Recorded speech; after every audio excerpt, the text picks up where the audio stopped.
Well, hey there, folks. Welcome to the Roundup. We are a Cowboy State Daily podcast, and we focus on interesting people in the Cowboy State. And whether you know it or not, whether you know the name or not, you have seen the work of this phenomenally interesting person in the Cowboy State that we're going to interview today, that we're going to have a conversation with today. And I'm so excited to get on to this conversation with Tom Mangelsen. But first, I want to make sure that you all know about another fascinating podcast that if you're a business person in Wyoming that you need to check out. It is the Wyoming Business Alliance Business from the Basement podcast. This is a fantastic resource for anybody who does business in Wyoming that wants to have just a little bit more insight, maybe a little bit more networking. Check out the Business from the Basement podcast from the Wyoming Business Alliance. But don't go there yet, because you're not going to want to miss this. This conversation that we're going to have today is with possibly the most famous wildlife photographer in the world. I mean, this is bar none. The most famous photo, they call it the most famous wildlife photo ever taken. The grizzly bear with the salmon, I believe it's called Catch of the Day. Is that correct, Tom? Yes. Yes, Catch of the Day, taken by this gentleman right here, Tom Mangelsen. Tom now lives in Jackson Hole, but Tom has devoted his life to capturing and really understanding these amazing creatures that we have not only here in the greater Yellowstone ecosystem, but around the world, all seven continents. And Tom has brought those images to those of us who can't get to those places and to experience the magic of these wild animals. So, Tom Mangelsen, welcome to the Roundup. Oh my goodness, I'm so excited to have you on here today. Thank you. It's my pleasure, Wendy. Well, we are just there's so many questions that I have for you. And so I want to start out though with most everybody has an origin story. You know, everybody's got an origin story. Your origin, Grand Island, Nebraska. You started off in the Great Plains there, but something drew you to a camera.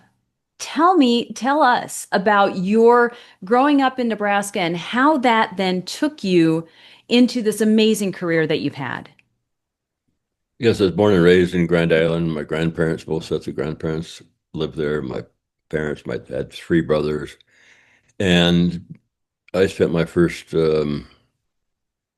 dozen years there. Then went to Ogallala, which is in western Nebraska in the Sandhill country, which is kind of ranch country and also a unique place in Nebraska. So both Grand Island and Ogallala were right on the Platte River, which is where I spent a lot of time with my father, duck hunting and goose hunting and rabbit hunting and pheasant hunting and quail hunting. And he took me, my dad took me out in a decoy boat when I was pretty much like a baby, 1, 2, 3 years old. My first memories are, from those days, being pulled out in the boat early morning before sunrise and setting up decoys and spending my summers with my brothers and my dad fixing up the towheads, as we call them, little islands where we had our blinds, and learning how to call ducks and geese, and that was my dad's passion, was both hunting and fishing. We'd spend a lot of time catfishing in the river in the summer times.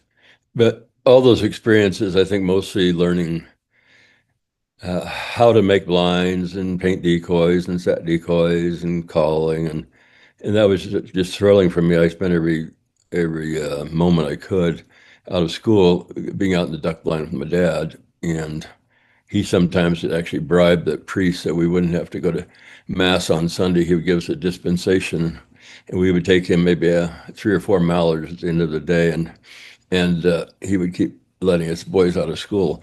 So it was a That's pretty fantastic. and or we'd go to 5:45 mass and very early in the morning and have our waders on and our hunting gear on so we could get out the door as soon as communion was over, and that was legitimately then we went to mass. So no more mortal sins and things like Oh that. yeah, yeah. But That had to have taught you the patience that you then required later on in being a photographer and really waiting for those great shots. exactly. So we spent, from sunrise till sunset, and I learned I didn't know any better. Basically, I just thought that's what we had to do if you're going to shoot a duck or a goose, you had to wait and wait and wait. And some days we would wait, 3 or 4 days before we even saw anything close. So patience is probably the best lesson that I learned from those early days that now transfers into photography. So you have to be very patient in wildlife photography if you want to get extraordinary shots. And you have gotten those extraordinary shots. What's the longest that you've ever had to wait to get that perfect shot of some of these amazing animals that you've been out there and really lived in the wild with? Probably be in 1999.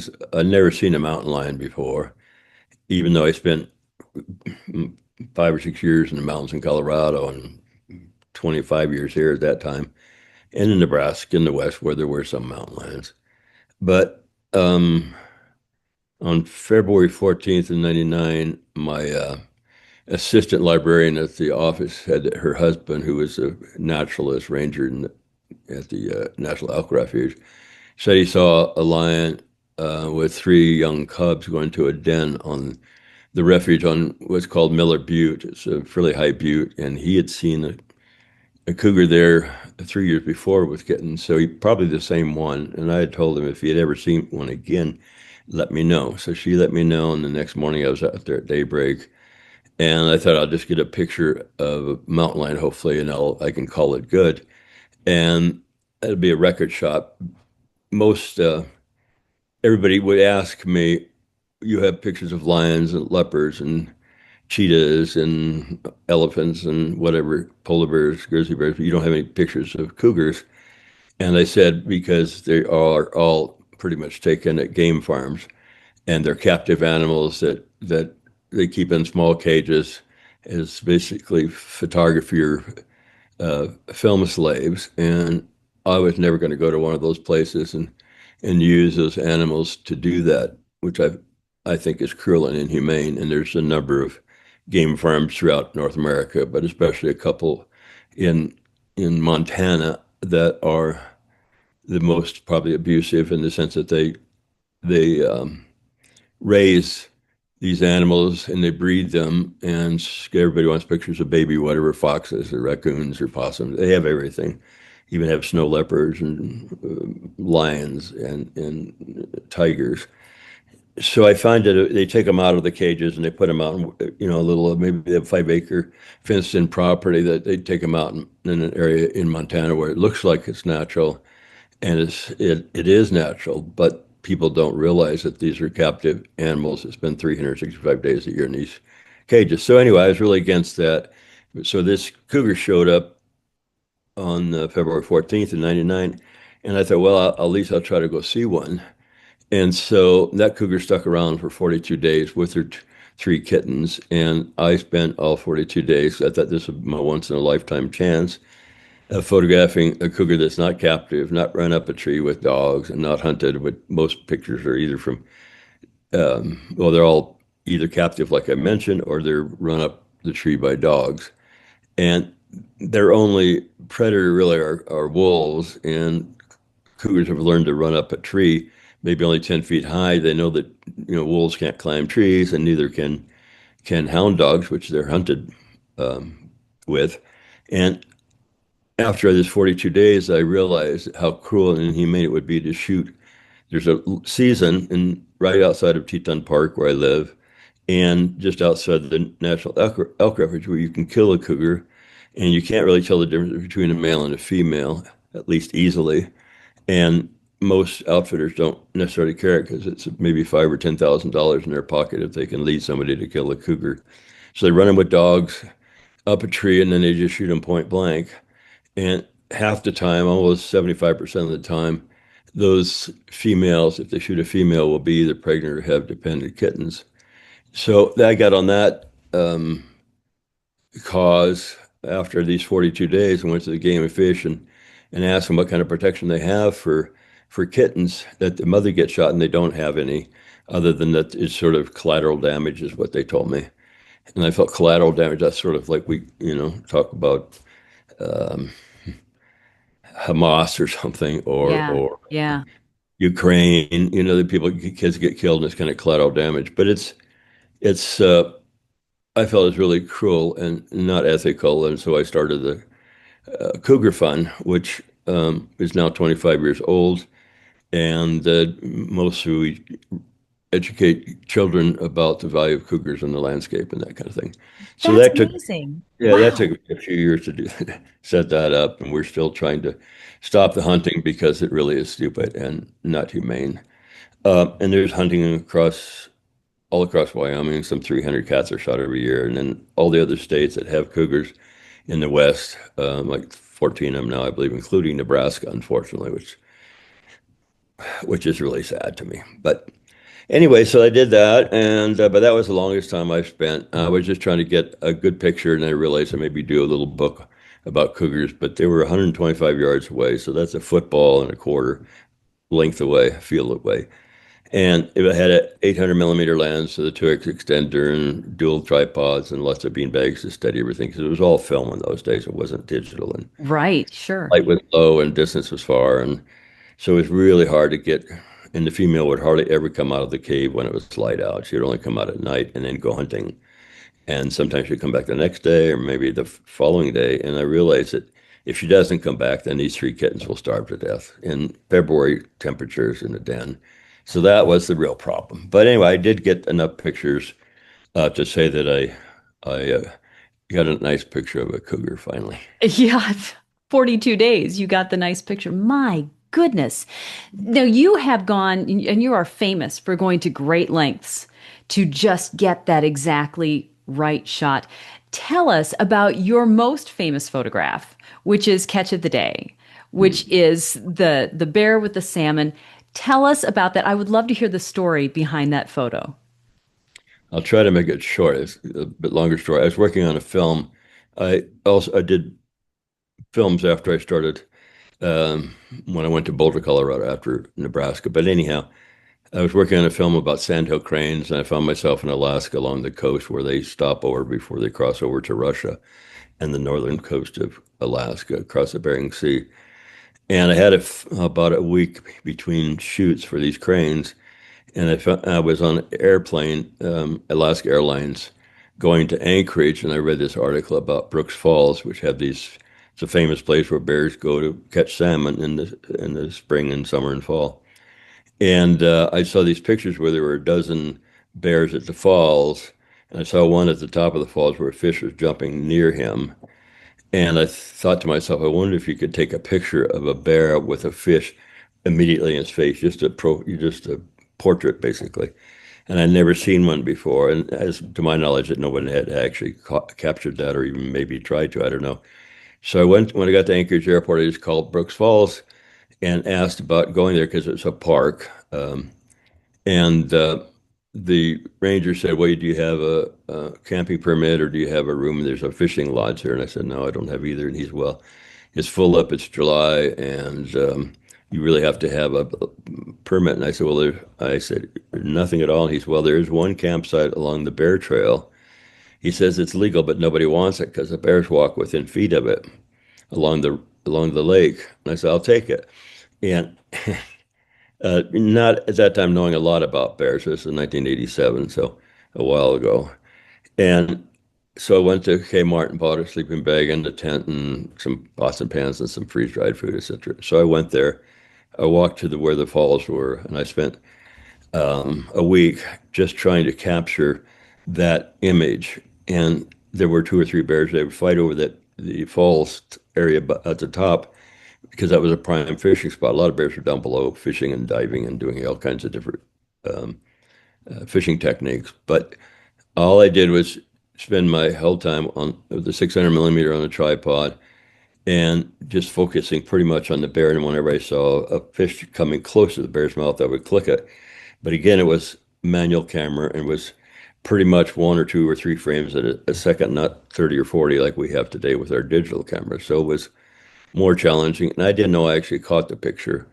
A couple of times I said like, "Oh, some words I won't repeat on film here," but like, "Oh my God, it was close," "Oh, this or that," and I thought maybe I had got something close, but I didn't know until 2 months later when the film came back from the lab that I had actually caught that. I was looking at the photos, the slides over the light table. Oh, that's pretty cool. and it became pretty famous. And they say it's the most copied photograph probably, or tried to copy it, which was How how fun. do you get those photos out there then? How do you get your work seen? If you're just a photographer in 1987 and you're a wildlife photographer and you're just really starting your career, how do you then say, "Here, I want the world to see my photos"? How does that happen? Well, in those days, there were a lot of magazines, wildlife magazines, like and Geographic, National Geographic, Audubon, National Wildlife, and they will print images like that. And Geographic did a story about bears, and most all of them would do stories about bears. And there had been thousands and thousands and thousands of pictures published from Brooks Falls, but none quite like that. So it stood out to them, and it got published different places.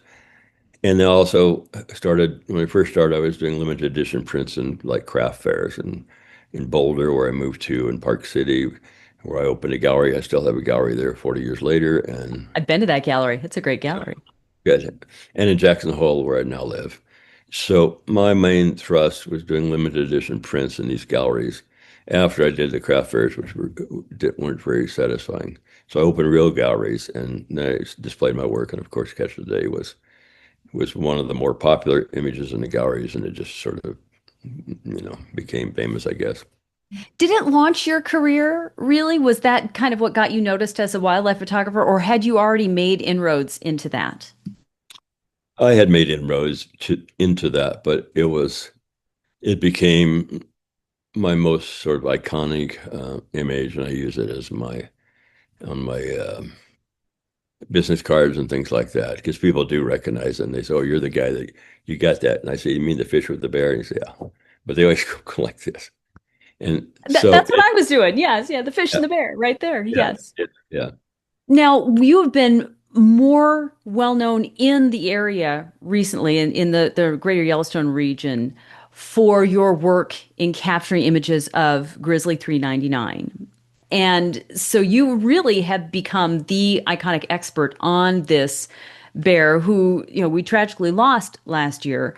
But tell us about your work with 399. When did you start following her? Because I know the images of the quadruplets, you had so many of those. In fact, there's a great bronze, a series of bronzes in your gallery that I saw that is 399 with the quads. And I just thought that was fantastic. But tell us about 399 and what she meant to you.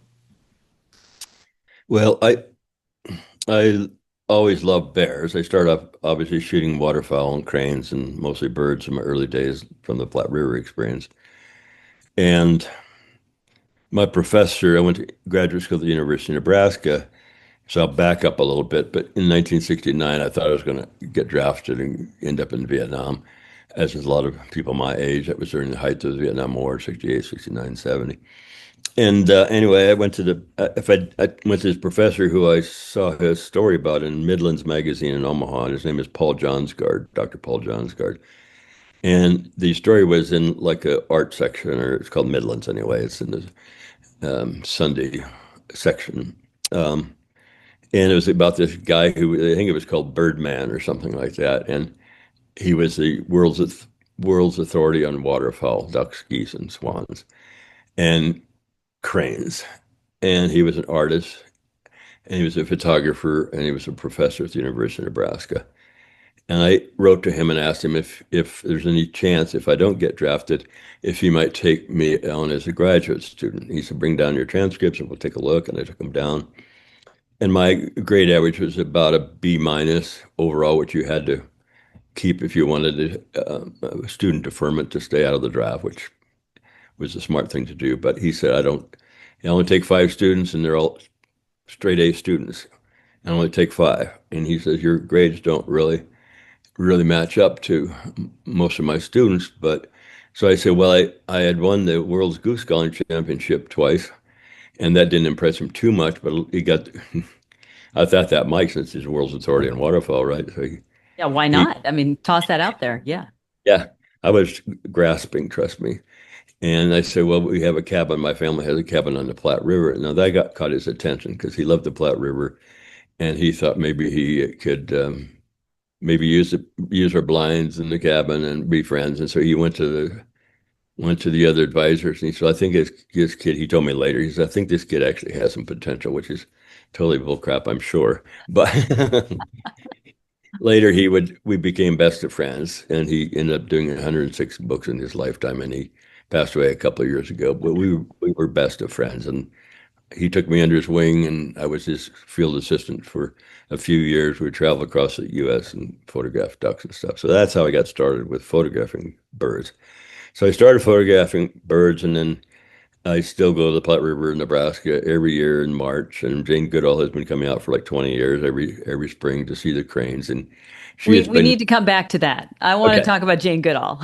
Okay, so anyway, uh, I love bears, but of course, there are no bears in Nebraska. There used to be historically, and I would have to go to Alaska or Canada to photograph bears. And I spent the early mid '80s in Canada photographing polar bears for like 9 or 10 years. Wow. Did a book on polar bears called Polar Dance, and I fell in love with polar bears. But I'd moved to Boulder, and I was there for 8 years, and then I moved to Jackson Hole, and I lived just on the edge of Teton Park. I'm surrounded by the park on three sides where I'm sitting now, and That's there, amazing. there hadn't been any grizzly bears in Teton Park for about 50 years. And this is in the mid 70s. I moved here in 78. But so I had to go to Alaska, or Yellowstone had somewhere around maybe 100. And the population of grizzly bears was really tanking, and they were looking at extinction basically in the lower 48. And the Endangered Species Act was formed in 1975 to help protect bears and quit that, stop the hunting and the poaching and the parks that actually kill off a lot of bears themselves.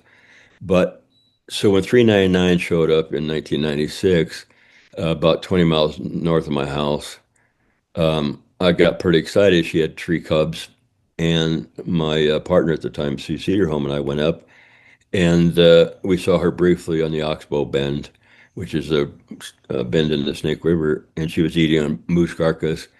And that was really exciting. It was almost dark and just got a few pictures and thought, well, that's it. I saw grizzly in Teton Park. Then this following spring, she came back to the same area and she was there with yearlings. And she started feeding along the roads a lot. And what we deduced was that there was food along the roads that other bears didn't eat because other bears didn't like the roads with people and cars and traffic. And by doing that, she avoided having male bears maybe kill her cubs in the backcountry. So it's a very intelligent move on her part. She had lost her first cub a few years before that. And the theory was that maybe a male bear had killed her cub, and maybe she just learned from that she accepted people in her area more than backcountry bears. So she became, quote, a roadside bear in the sense she didn't just hang out on the roads, but she would cross roads and then hang out and eat the fresh grasses and stuff that nobody else was eating. And so for that spring, Sue and I went up every day and started photographing her, and she was a beautiful bear in all the senses that, her demeanor and her color, and she had a kind of a goldy stripe on her side, which was recognizable. Um, and these three beautiful cubs. And so year after year for, well, 19 years now, 18 years when she died last year, almost a year ago now, in October. Followed her, documented her, and more. I got to know her and her offspring and their offspring and her grandkids. And she had over the years 18 offspring, and those offspring had another probably 18 or so. So somewhere around two and a half, 3 dozen bears that she contributed to the population. And all of her offspring had similar characteristics of her, would go to the same places she taught them to go to eat berries or go to the willow flats to catch elk calves in the spring when they were being born, and et cetera, et cetera. So it was interesting to see how smart she was. And um, what personality she had, and sometimes her cubs had similar personalities or sometimes different. And like people, we're all different, but we're all the same in many ways. And as I learned more and more about her and her emotional attachment to her cubs and how much she protected them, she would come to the highway and she would look both directions to see if there's any cars coming and go across and call her cubs and come across. And sometimes one cub might wait on the side of the back on the road and she's okay, you guys stay here, and they would stay there, and then she'd go back and get Charlie and bring Charlie back. And uh, again, that's a sense of it's like a maybe a dog in a city that knows how to get around cars and vehicles Street and smart. Street street smart. smart. Yeah. Exactly. That's a perfect word for dogs and her. And so she just grew on me, and we would spend most of the spring and early summers watching her, and then she'd go to the high country, and we wouldn't see her for a month or two, and then she'd come back down and have berries, and then in late winter, usually December, January, she'd head to her den, which is in the wilderness area, 20 miles from the road, kind of thing. So, and I flew up one day, got a pilot. I just followed her tracks, so I knew where her den was the following spring. No But, kidding. Oh my but goodness. yeah, I was curious uh, where it might be, and it was under a big Douglas fir tree, and she dug a den under there. So it must have been sort of like the four seasons to most bears, I I think. bet. Yeah. Wow. So you really got to know her as a person in so many ways. I mean, not a human person, obviously, but you got to know her personality and what she was all about.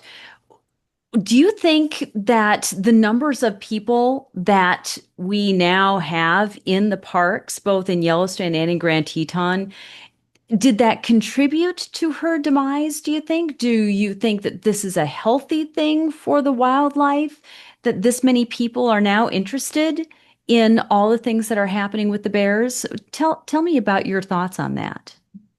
It's a complex story, I think, but um, a lot of a lot of people came to Teton Park to see her over the years, and more her popularity became big.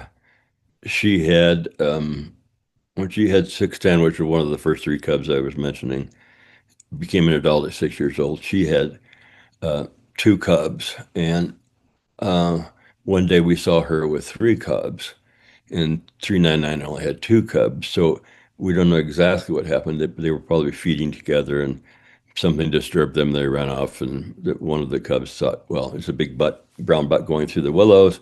Smells just like mom, and I'll go follow that one. And she ended up with her 399's daughter, and her daughter, 610, raised her. And Wow, 610 is still alive today that is and so cool. still having cubs. So that was kind of cool. And that kind of made news. Uh, and it went to, when she had cubs, 610 had cubs, that was 399's cub has cubs, and that became news. And then when they had transferred cubs, or her daughter adopted the mom's cub, that became news, and actually went viral. And Jane Goodall called me and said, "I see your your bears on the Sunday Daily News, London News, and the story, it was AP story." So I asked my assistant just to check and see how many newspapers carried that. And he came back with 226 newspapers, online and real papers. And he Wow, said even one in Turkey. So that was that's pretty crazy. thrilling. Yeah. Talk about a worldwide reach now, a worldwide Yeah. audience that you've got for your photos. Yeah. So she became, she had her own Facebook page. Somebody started a Facebook page for her, and she had her own, like, what music, what books she liked, what food she liked, beef or elk tenderloin, and that kind of thing. And then there was what happened. They want Game and Fish and Wildlife Service, the governor and the senators and the legislators all wanted to take grizzly bears off the endangered species list, and they did. And the Wyoming Game and Fish wanted to hunt the bears, give their um, constituents something else to shoot at. I mean, it's like shooting your couch, obviously. And These bears had been used to people and everything else, and 399 could have been one of those bears. Not they wouldn't hunt in the park, but outside the park they would. And Of course, I, bears don't know boundaries. Yeah. well, they don't know. Yeah, they know no boundaries.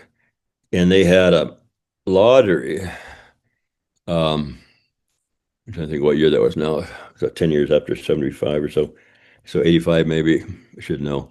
Uh, to have 18 tags, licenses that you could go out and shoot your bear kind of thing.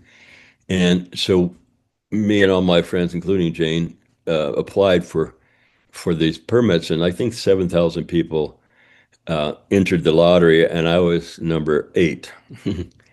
So out of 18, out of some 7,000 something, I quote won one of the tags, and I decided that I would use my tag to hunt bears with a camera. And I decided that I would not take any money out of outfitters' pockets or anything. And I found an outfitter who was against bear hunting, and he had horses and he had camps, and he was an elk hunter too. And he said he would take me out, and I said, "I will hire you. I'll rent the tents and the horses, and so you won't. Nobody will lose money, or nobody's going to be pissed off at me for taking money out of some outfitter's hands." But in the paper, when it came out, when I got a tag, there's a couple. People who were upset that I would not actually kill a bear, and they said, "We're you. When I get back to Jackson, all they're going to find is your camera and your body, Tom." So a little brutal, I thought. Oh, death threats. Yeah, yeah. So um, it hasn't all been easy because there's a lot of people have that sort of you know hateful attitude, I guess. But at the last minute, the night before, Judge Christensen in Montana, a federal judge, ruled that they would put the bears back on the endangered species list, and the hunt was over, so it never happened. So that was in the Washington Post and everything, and that story, and of course, ever since then, there's still been trying to. Same people, Governor, everybody else in Wyoming, all want to take the bears off the endangered species list. All the senators and representatives, and it's really they don't understand how important these bears are to the public, how important they are to themselves. We don't own them; they have a right to live, and they are emotional beings. They, really have personalities, and like I said, a lot of intelligence, and they feel pain, they feel loss. I've seen 399 and 610 running up and down the highway when they've lost a cub, either temporarily or permanently. One of 399's cubs was run over, when she only had a single cub, and she went out to the highway and picked the cub up. The cub's name is Snowy, is particularly white, and named Snowy, nicknamed Snowy. And the mom, 399, went out in the middle of the road and picked up the cub and carried it into the woods and laid it by a big spruce tree. And then ran up and down the highway all night long, bawling and crying, like, I'm not, you can say, different sound than we make, but just like we would do if we lost, somebody by a car accident in many ways. So she felt pain and she felt loss. And so for us to think it's okay to shoot an animal like that, whether it's a wolf or a bear or a cougar, is pretty inhumane and barbaric and Neanderthal as far as I'm concerned. So again, we're in that situation today where all these people want to take the bears off the endangered species list and hunt them. Uh, and like this outfitter that said he would take me out. He said it'd be really simple to get pictures of a bear. I'll shoot a elk with my permit, and then I'll skin it out and take the good meat, and I'll leave the rest, and we'll just sit on our horses or sit on the hillside and wait for a bear to show up to eat the rest of the meat. It'll be simple, and that's what they do when they hunt. So there's no real hunting per se. There's no danger really. So it's overall pathetic. And as I mentioned, I grew up as hunting. I know what hunting feels like. I know the drive for it and everything. But there's a difference between ducks and maybe pheasants and real sentient being like bears and cougars and wolves. So I've been spending a lot of my time fighting that issue the last, well, the whole time basically, It's because become it's become your life's mission in so many ways. yeah, it is. It is. So, to answer your question, sorry for that long answer, No, it was a great answer. It was a great uh, answer. about people coming And some people say, look what you've done, Tom. You look at all these people are coming because you publish your book, your book's about 399 and stuff, and you've done films and things. And PBS Nature just recently did a film called 399 Queen of the Tetons, which obviously reached a big audience. And that came out last year before she died. But I try to weigh that out, the millions and millions and millions of people that came to see her, and realize that she was a sentient, emotional being. And bears are not big tooth, marauding, terrible killers. So I think the trade-off between a lot of people in the parks and the knowledge that they gained from 399 and her offspring and their cubs far outweighed anything else, in my opinion. So The I, educational value there. yeah, it's huge, and so she's done more to probably keep bears on the endangered species list than obviously any bear, and the most famous bear and probably the most famous animal that ever lived, for that matter. Uh, so she has been a super ambassador for her species, and now since she's gone, there's this move again to uh, take bears off the endangered species list. And it's always been there, but without her fame and her being around, it's easier. And the game and fish uh, in Wyoming, Montana, and Idaho um, really would like to hunt them and give them their constituents this opportunity because they said they're demanded or mandated by their constitution to provide hunting opportunity to their constituents, and that's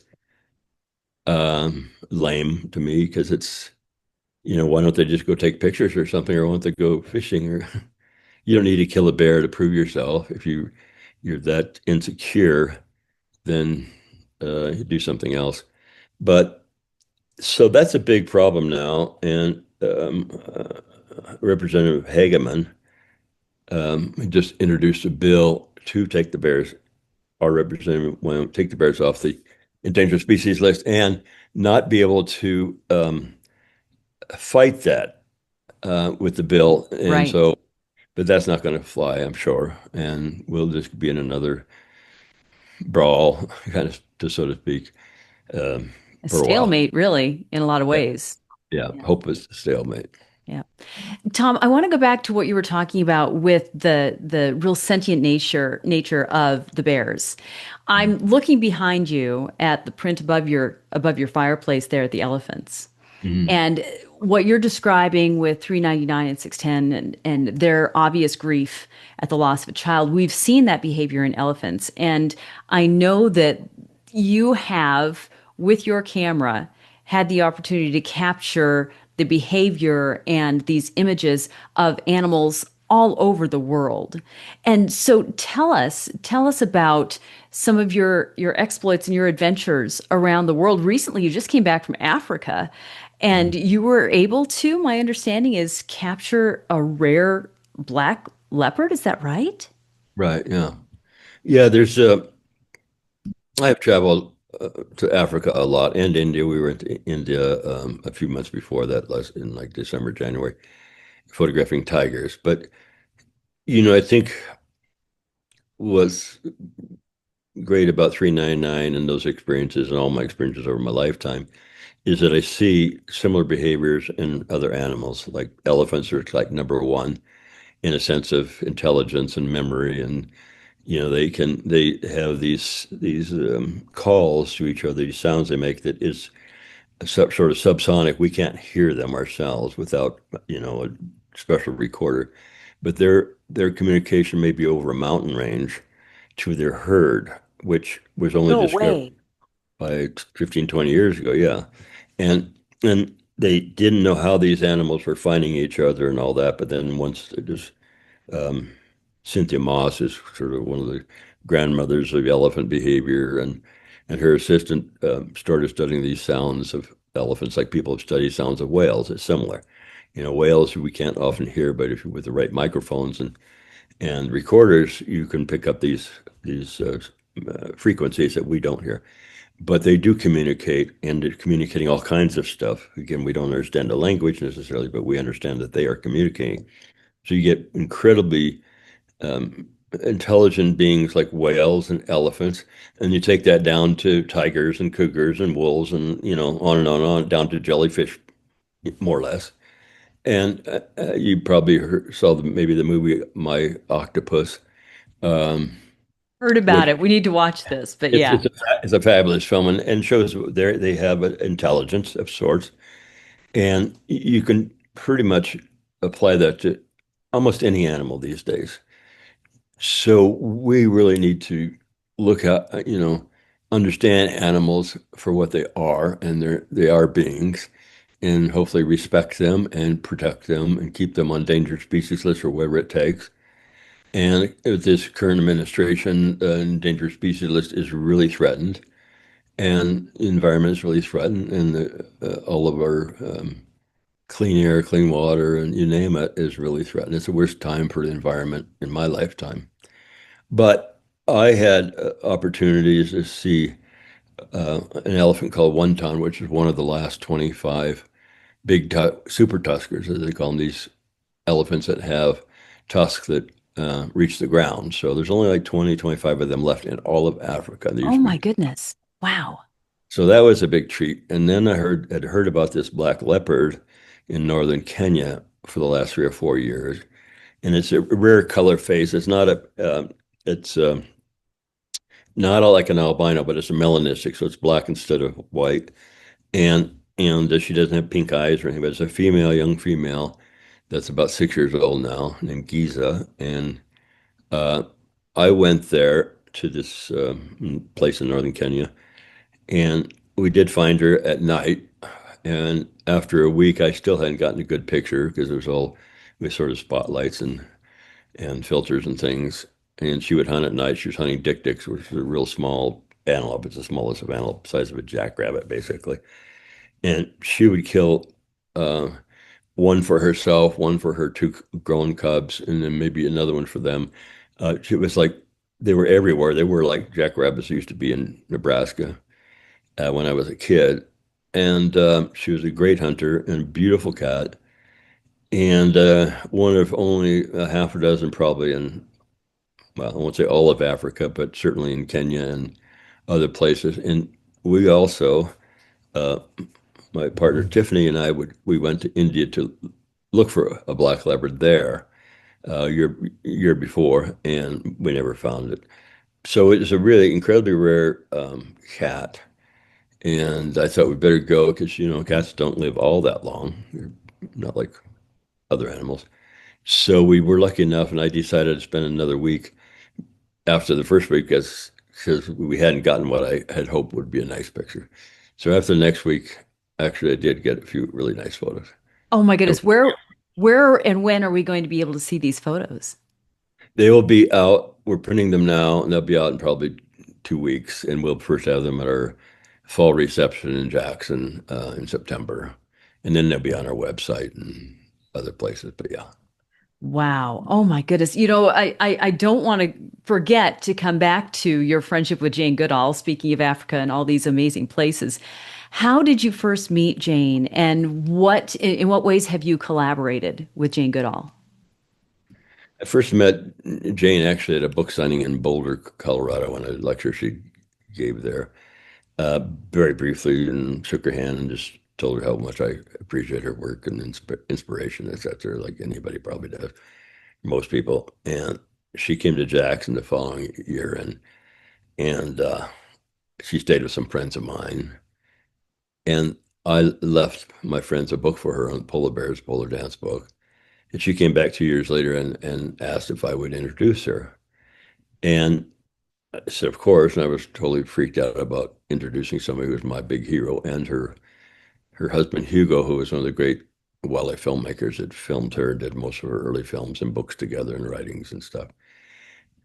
But that evening, well, anyway, she was in the gallery, and Dan Fulton, who was my manager, um, asked her if she'd ever been to Yellowstone, and she said no. And he said, well, you should take get Tom to take you. And she said, well, he's probably too busy. And he said, well, I'll take you if he's too busy. And of course, I wasn't too busy. I would have dropped anything to take her to Yellowstone. So that night she did the lecture, and then in the back room, she was sitting under a little light bulb doing some notes for her talk. And she said, no, Tom, you don't need to tell my story. I can tell my own story. So just make it short. And we are going to, and I said, that's not a problem. I'll just talk about your husband, your former husband, excellent, and talk about his work, as he also was my hero, Hugo Van Lawick. So then I just switched to, how he had inspired me. But she said, now we're going to go to Yellowstone tomorrow, right? And I said, yes, we are. And he said, well, don't tell anybody because I don't want a bunch of people following us around. I said, oh, no problem. So we spent the day in Yellowstone. We went to all the places, like a couple of tours. She had a video camera. She asked me if I would help her to video her with her four grandkids, and I did that. And then it was a very long day. We talked about cougars, and she realized how special cougars were. And she said to me, we're having a picnic along the Yellowstone River, and she said, Tom, this is the first time I remember that my first love was a puma. And pumas, mountain lions, cougars just have different names, different places. And she said, I read a book when I was a child. And she said, I wonder where that book is. It must be in my bookshelf in Bournemouth, England, where her home is. And so that spurred me on to talk about my issue with cougars and what I had done. And she said, well, I when we get back to the house, why don't we look at that little video you had? Because I was working on a video. And so this is like 1 o'clock in the morning. Anyway, we had a whole day and saw wolves, we saw bears, black bears, grizzly, saw everything possible. And she mentioned that it's called Jane Magic because basically Mother Nature looks down on her and tries to give her recognize her specialness, I guess. But I've learned a lot of things about Jane Magic over the years, and she'll go and be outside lecture and it'll be raining, and when she goes up to the podium, it'll quit raining, kind of thing. It's like, okay, Wow. So you've well, experienced Jane Magic. Yeah. yeah. And she asked me about the crane migration in Nebraska, and she said, "Do you know anything about that?" And I said, "Yes, I actually did a film called Flight of the Whooping Crane, which is nominated with an Emmy against your wild chimpanzee film in 1981." And they were both Oh no. geographic films. And of course, her film won. Oh But my word. how ironic is that? So I said, and I did another film for PBS Nature on sandhill cranes. And uh, I have a cabin on the Platte River in the heart of crane migration. And I said, what are you doing in March? And she says, I'm coming with you to see the cranes. So that's how we got to really know each other. And she's been coming there maybe 20 times in the last 23 years or so That to is get. fantastic. Oh my word. And we've traveled to schools, and her most passionate thing, I think, is teaching children about nature and environment and wildlife and their neighbors and just to be good people. And I've seen her do all that. I mean, she is early 90s now, 91, and she has inspired so many children to do good and make a difference. Um, it's just phenomenal, and she just keeps going. Travels around the world, 310 days a year, and phenomenal person. I'm very fortunate to know her and be a friend, a good friend. So, yeah, we've been to a lot of places and seen a lot of things and had much fun. Well, my goodness. Tom, your adventures and your exploits and the proof of all of that that you are able to share with us. There's just no words and there's no way to measure that gift that you've given to all of us. And I know your time is valuable and we want to wrap things up here, but there's so many more questions to ask. And I'm so grateful that you have a great relationship with our outdoors reporter, Mark Hines, and that you continue to contribute your wisdom and your observations to Cowboy State Daily through that. But Tom, one last question to wrap it up. When your career, which will never be over because there's no limits to the number of years that you have yet with a camera. What do you want your footprint on this world to be? When you're all said and done, it's like this is what I've done. Can you put words to really your contributions and what you want those to be? Well, I think it's fairly simple, and what just mentioned was, as Jane's always said, everybody can make a difference every day, and I would hope that I've made a difference, and hopefully continue for a while to make a difference. And I'm not going to stop fighting for bears. 399 was unfortunately run over 50 miles south of my home on October 22nd. And I'm more angry, I think, about her getting run over because of the circumstances than actually her loss in a way. I mean, there's two different things. One is anger and one is sadness. But the Game and Fish and the Fish and Wildlife Service didn't protect her and her single cub that I had named Spirit, actually, because the cub was full of spirit. And she was down out of the park 50 miles for over a month.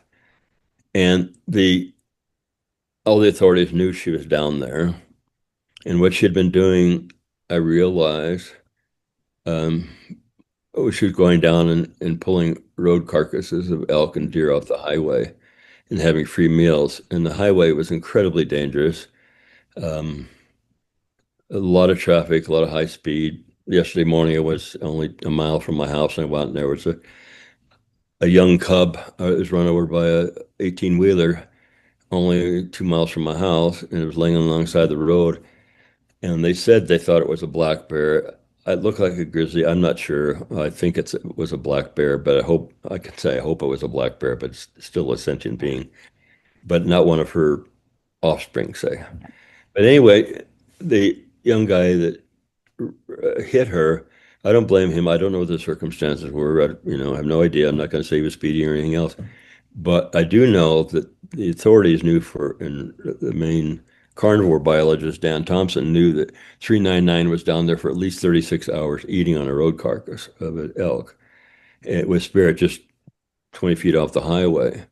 And I feel it is really unconscionable and irresponsible that they didn't have somebody there, put up big signs, take the carcasses away. Very simple, just to throw the carcasses in the truck. And there's carcasses down there every day. A friend of mine said he saw 4 deer the other day on that road, and that's how dangerous it is. It's the same highway where this cub got hit yesterday. Yeah. They go south, and so uh, and then there was no signs even after mom got 399 got hit and killed.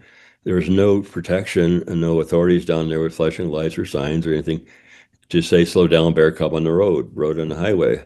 And they just had two little crappy triangle signs of the deer jumping that we've all seen a bazillion times that don't mean jack to most of us. I mean, you see it and say, okay, there's animals crossing the road, but it wasn't enough.